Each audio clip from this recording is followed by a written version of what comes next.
Here we are, officially past the halfway point of the spring legislative session. And what do we have to show for it? Let's be honest, not much.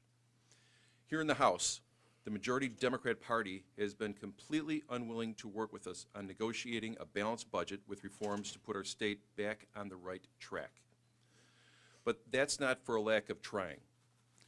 Just 2 weeks ago, a number of our members stood here in the Blue Room calling for us to begin the work of addressing the issue of property taxes, which for many of our members is the #1 issue facing their constituents. Since then, we've seen and heard nothing from the Democrats. The next day, another group of our members called for the need for redistricting reform, not only very popular with Illinoisans, but one that restores accountability between elected officials and constituents. Since then, we've seen and heard nothing from the Democrats. And last week, 25 of my colleagues and I filed comprehensive pension reform legislation that would provide significant savings for taxpayers and give the Chicago Public Schools the $215 million for a one-time pension parity payment. Again, we have heard nothing from the majority Democrats in Springfield. And just yesterday, 2 Senate Democrat leaders stated that a budget won't be passed until 2019. Really? Why? Does that mean that they have thrown in the towel and they would rather let the state of Illinois sink further? I'm absolutely troubled and very discouraged of hearing that yesterday. We need to keep working. We've got time to get this done.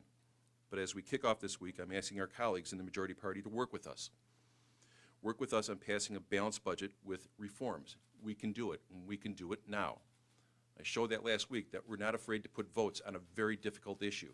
26 votes for pension reform. That's our proportionate share if we work on a structured roll call. That's what we do. That's how you negotiate. I know that divided government is a new concept here in Springfield, which the Democrats deeply despise, but we won't be able to move things forward unless we move forward together.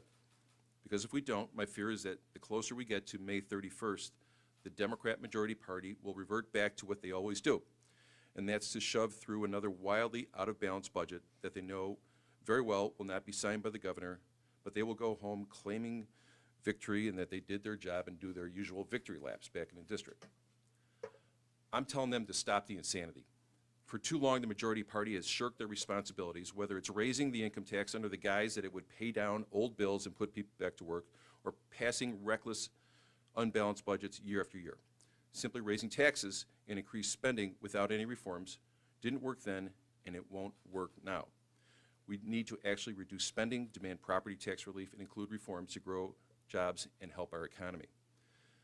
As I said in January to the Speaker, I am prepared to work with him on every issue that is a priority for him. We will negotiate with him. He does not have a supermajority, but he must respect the priorities of our side of the aisle. That's what adults do. They come together, they work out their differences, and they shake hands and move on. That's what I'm asking of the Speaker. Thank you.